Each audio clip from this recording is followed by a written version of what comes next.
She worked as a cleaner in a big restaurant. Every night she asked for leftover food.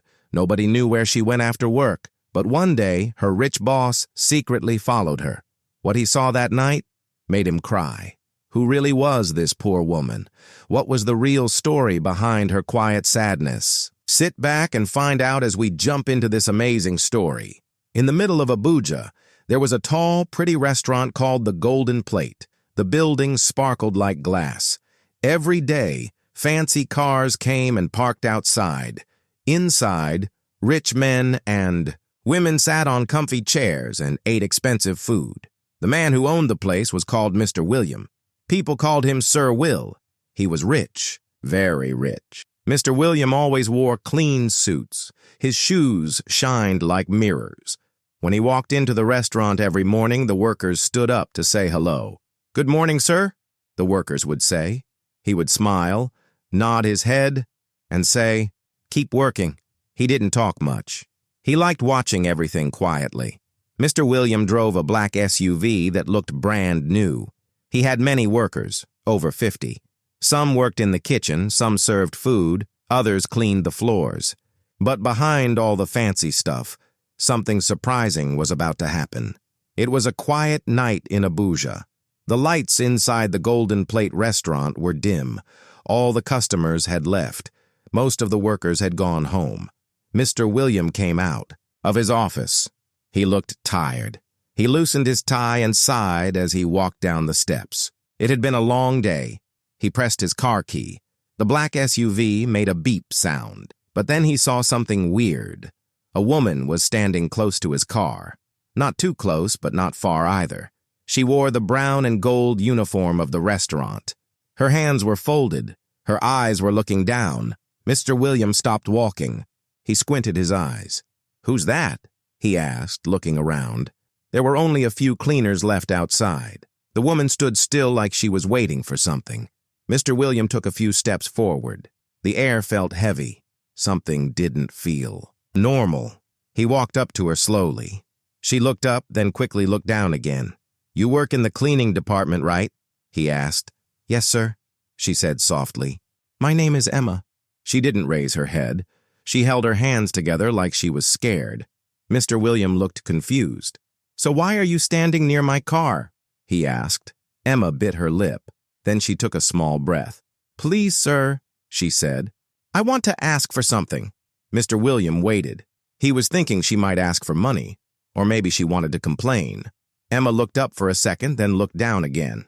"Can I take some leftover food home?" she asked. Mr. William blinked. He didn't speak for a moment. "Just leftover food?" He stared at her. "Is that all you want?" Emma nodded. "Yes, sir. Just the leftover food, if there's any." There was silence. The kind of silence that makes your chest feel tight. Mr. William looked at her again. She looked tired. Her shoes were old. Her voice was quiet. He gave a small nod. "Okay," he said. Emma whispered, "Thank you, sir," and turned around quickly, walking back into the kitchen. Mr. William stood there beside his car. He didn't get in the car. He just stood still, watching the kitchen door. Something inside his heart had started to move, and he didn't know why. He got into his car. He watched her go back into the kitchen. The car engine was off. The parking lot was quiet. He leaned back in his seat and closed his eyes for a moment, but his mind wasn't resting. That question kept coming back. Why would a worker ask for just leftover food? Not money, not help, not more pay, just food. He opened his eyes and stared at the restaurant door. Something didn't feel right. He thought about Emma's voice. It was soft, not weak, but tired. And when she looked at him, there was something in her eyes, like someone holding back pain. Mr. William checked his watch. It was almost 10 p.m. Still, he didn't drive away. He wanted to see where she would go. He wanted to understand why. She would ask for leftovers like it was a special gift. His heart started to beat a little faster. "I'll wait," he said to himself quietly. About 10 minutes had passed. Then the restaurant door opened. It was Emma. She stepped out slowly. In her hands were 2 small plastic bags. They did not look heavy. She held them close and started walking. Mr. Williams sank down in his seat and waited until she was a bit far. Then he turned the key slowly. The engine came alive, but he kept his lights off for a few seconds. He drove slowly. He kept a safe distance, far enough that she wouldn't hear the sound of his car, but close enough not to lose her. Emma kept walking. Her steps were fast. After some minutes, Emma turned and got on a small yellow bus. Mr. Williams' eyes followed the bus as it drove away. Without thinking twice, he joined the road and followed it. The bus was full. The roads were bumpy, but he stayed close, watching from behind. The sky had gone dark. Street lights were few in that area, and some were not even working. Still, he followed. Almost 30 minutes later, the bus finally stopped. Emma got off slowly, still holding her plastic bags. She didn't look around. She just turned and walked into a small dirt road. Mr. Williams stopped his car far behind and turned off his engine. He stepped out quietly and looked ahead. There was nothing nice there. No shops, no pretty houses, no cars. The place was quiet and dark. He slowly walked a little closer. Emma walked up to an old broken building. The walls were cracked. The roof was old. The windows were broken. Mr. Williams stood still. He looked at the place again. "This is her house," he whispered. It was hard to believe. This was not a home. It looked like a place people ran away from. He took a deep breath and stepped back, his heart heavy with thoughts he could not explain. Mr. Williams stood hidden in the dark. He was still looking at the old building when something happened. The old door opened with a loud creak. Two small girls ran out barefoot, laughing as they jumped into Emma's arms. "Mommy!" the first one shouted. "Mommy, you came back!" the second one said. Emma dropped the plastic bags and hugged them both tightly. Her smile was wide, but her eyes looked tired. She bent down and kissed their foreheads. "I'm here, my darlings," she said softly. "I brought something for you."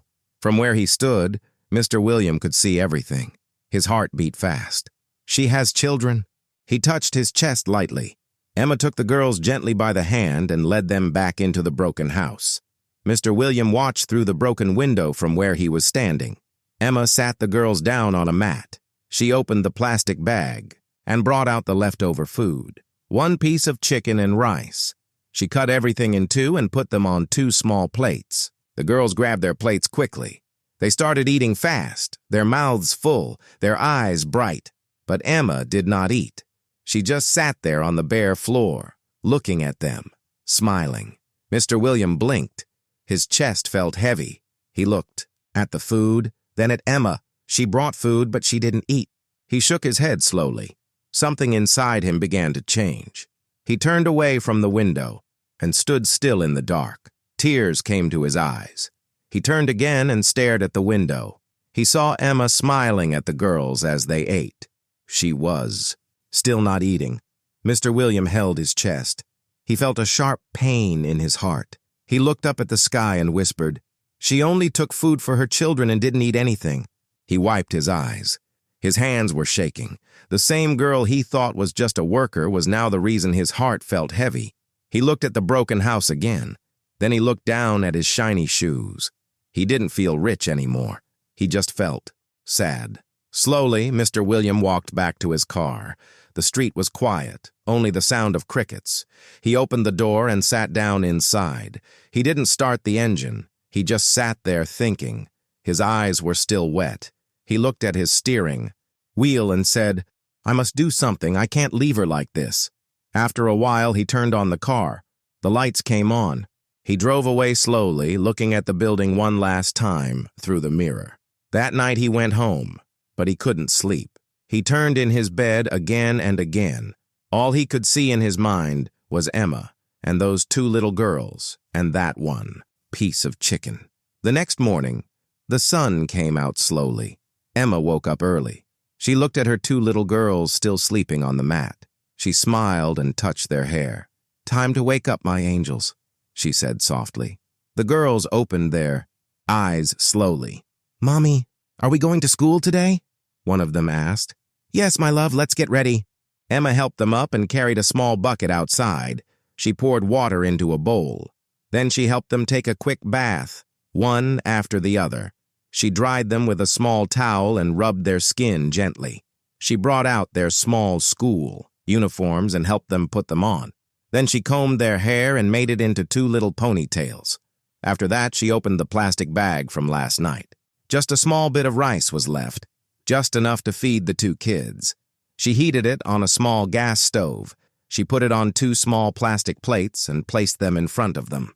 "Here, eat this before we go," she said. The girls sat quietly and ate. Their legs crossed on the floor. Emma watched them and smiled, but her eyes looked far away. When they finished eating, she packed their books into their school bags. She gave each of them a small bottle of water. Then they stepped outside. Together, the sun was getting bright. They walked slowly to a small community school close to the house. It had no gate, and the walls were old, but the girls were happy. Emma knelt down and hugged them tightly. "Be good girls," she said, kissing their foreheads. "I'll be back soon." The girls waved at her as they ran into the school. Emma stood there for a moment, then turned and walked away. She had to get to work on time. At the restaurant, Emma changed into her work clothes. She tied her apron and joined the other cleaners. She swept the floor quickly. She mopped under the chairs. She cleaned every table until it was shining. Her hands moved fast. She didn't look tired. She didn't look sad. She even smiled at the other workers. That morning, Mr. Williams sat quietly in his office. He looked out of the window but was not really seeing anything. His mind was still on Emma and those two little girls. He picked up his phone and called the HR manager into his office. "Good morning, sir," the HR manager said. Mr. Williams' voice was calm but firm. "We need to do better," he said. "Sir?" the HR asked. "Our workers," Mr. Williams said. "Some of them are really struggling." The office went quiet. Then he added, "Raise their pay. Start this month. Make sure nobody goes home hungry." "Yes, sir," the HR manager replied quickly. Mr. William leaned back in his chair and closed his eyes as the HR manager walked out of his office. Emma's face came to his mind again, sitting on the floor, smiling at her children while they ate. He opened his eyes and whispered, "She didn't even eat." Days passed. Emma kept coming to work early. She cleaned the floors with care. She wiped every table like it was her own. She never came late. She never frowned. She never asked for anything more than leftover food. Every evening when the restaurant was closing, she would walk quietly to the back door. She would knock gently and ask the kitchen staff, "Please, is there any leftover food today?" Sometimes it was just a few portions of rice, but she never complained. She would say, "Thank you," with a smile, pack it into her plastic bag, and walk away. Mr. William kept watching from a distance. He didn't speak to her yet. He just watched and listened. Each day his heart grew heavier, and each night he kept thinking, how many others are like her? Emma was cleaning the tables that morning when the head cook walked up to her. "The boss wants to see you," the cook said. Emma looked up quickly. Her heart started beating fast. "Did I do something wrong?" she asked in a soft voice. The cook shook her head. "I don't know, just go and see him." Emma wiped her hands on her apron. She walked slowly to Mr. Williams' office. She knocked gently. "Come in," Mr. Williams said. Emma opened the door and stepped in. She looked nervous. "Good morning, sir," she said quietly. "Sit down, Emma," Mr. Williams said with a kind smile. She sat down slowly, not sure what was happening. For a moment there was silence. Then Mr. Williams spoke gently. "Emma, I followed you one night." Emma's eyes opened wide. She looked confused. "You followed me?" she asked. "Yes," Mr. Williams said. "I saw where you live. I saw your two little girls." Emma looked down at the floor. Her hands were shaking. Tears came into her eyes. She wiped her face quickly with her hand. "I didn't mean to do anything wrong," she said in a low voice. "I was just trying to feed my children." Mr. Williams shook his head. "You did nothing wrong," he said. He looked straight into her eyes. "You are a good mother. You are strong. You work very hard." Emma could not speak. She was crying quietly now. Then Mr. Williams said, "I want to help you." Emma looked up, her eyes full of tears. The next day, Mr. Williams called Emma again. She walked into the office slowly. She was still not sure what to expect. "Emma," Mr. Williams said with a smile. "I have good news for you." He gave her a piece of paper. Emma looked at it carefully. It said, "Promotion, personal assistant to the CEO." She looked at him confused. "You are now my personal assistant," Mr. Williams said. "You will earn a better salary from now on." Emma covered her mouth with her hands. Tears filled her eyes. Again. "That's not all," Mr. Williams continued. He stood up from his chair and picked up a brown envelope from the table. "I bought a small apartment for you and your children," he said gently. "It's not much, but it's something nice. Somewhere, clean, somewhere safe." Emma's hands began to shake. She couldn't believe her ears. "You and your girls will not sleep on the floor anymore," Mr. Williams added. "There is water, lights, and good space for them to read and sleep well." Emma placed both hands on her chest. "Sir," she whispered, "is this really for me?" Mr. Williams nodded slowly. "You deserve more, Emma. You are a good mother. You work hard. You don't complain." Then he said, "I will also put them in a better school, and from now on you won't have to beg for food again." Emma fell on her knees. Tears rolled down her face like a river. "Thank you, sir. Thank you so much. I don't know what to say," she cried. Mr. Williams smiled kindly. He opened his drawer and brought out a small white envelope. "Take this," he said. "Use it to buy something nice for dinner tonight." Emma took the envelope with both hands. She held it close to her chest. "God bless you, sir," she said through her tears. Mr. Williams nodded. "You deserve it, Emma." That night, the small room smelled different. It smelled sweet, like joy. Emma stood in front of the small stove, stirring the pot gently. It was rice and chicken, real chicken. The two girls sat on a mat, watching the food with wide eyes. "Mommy, you bought a lot of chicken," the younger one said excitedly. Emma turned and smiled. "Yes, my love. Today we eat well." When the food was ready, she served it on 3 plates. The girls took the plates and sat down quickly. They didn't wait. They started eating with happy hands. The older girl said, chewing fast. "Mommy, this is the best food ever." "I love it," the younger one added, her mouth full. "It tastes like heaven." Emma sat close to them and watched. She didn't speak much. She just smiled. Tears sat quietly in her eyes, but they didn't fall. For the first time in a long time, she saw her children eat and laugh without worry, and that was enough for her. The next morning, something amazing happened. A shiny black car stopped in front of their small building. Emma stepped outside, holding the girls' school bags. She looked at the car, confused. Then the driver stepped out and smiled. "Good morning, madam. Mr. Williams sent me," he said.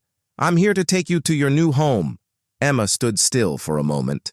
Then she turned to her girls. "Get your things," she said, her voice shaking. "We are moving." They all got in the car, together. The ride was quiet, but their hearts were loud with joy. When they reached the new house, the girls jumped out. They ran to the front door. The house was clean. It had fresh paint. It had windows that opened. Inside there were chairs, a clean kitchen and soft beds. The girls ran from room to room, shouting, "Mommy, we have our own beds! Look, a real kitchen. We don't have to sleep on the mat anymore." Emma stood in the middle of the room. She turned slowly, taking it all in. Then she sat on one of the new chairs. She looked up and whispered, "Thank you, God. Thank you."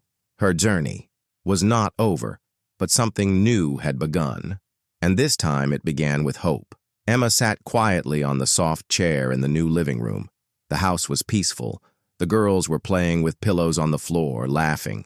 Emma looked around and smiled. She still couldn't believe this was her new home. She looked up at the ceiling and whispered, "God, I thank you. I really thank you." Just then her phone began to ring. She looked at the screen. It was Mr. Williams. Her heart beat fast for a moment. She quickly answered the call. "Good morning, sir," she said gently. Mr. Williams' voice came through the phone. "Emma," he said, "I just wanted to check on you and your girls." "We're fine, sir. Thank you again for everything," Emma replied. There was a short pause. Then Mr. Williams said, "Emma, don't come to work today." Emma's eyes widened. "Sir? Take the day off, he said with a kind voice. Enjoy your new home. Cook something sweet. Sit with your daughters. Today is for you. Emma put her hand on her chest. Thank you, sir. Thank you so much.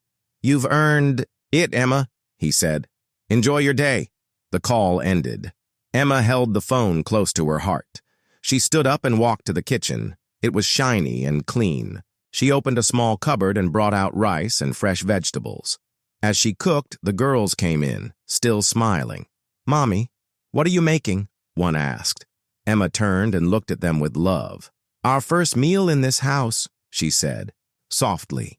She reached out and took their little hands. Before we eat, Emma said, let's thank God again. The girls nodded. They closed their eyes, and together with simple words and full hearts, they prayed. Their journey had been hard, but now a new life had begun, and it started with faith, kindness, and love. Dear viewer, this story reminds us that kindness can change lives. Sometimes the person working quietly beside you is fighting a big battle you cannot see. Emma didn't beg. She didn't steal. She worked hard, prayed, and never gave up, even when life was very hard. And Mr. William? He chose to see her, to help her, and that changed everything. The lesson is simple. If you can help someone, please do. One small act of kindness can light up a whole family's life. What did you learn from this story? Drop your thoughts in the comment section. I would truly love to read them. And guess what? There's another very interesting story coming in a few days. So please subscribe to this channel and turn on your notification bell so you'll be the first to watch when I upload it. If you enjoyed this story, don't forget to hit the like button and share it with your friends and loved ones. Thank you so much for watching. I truly appreciate it.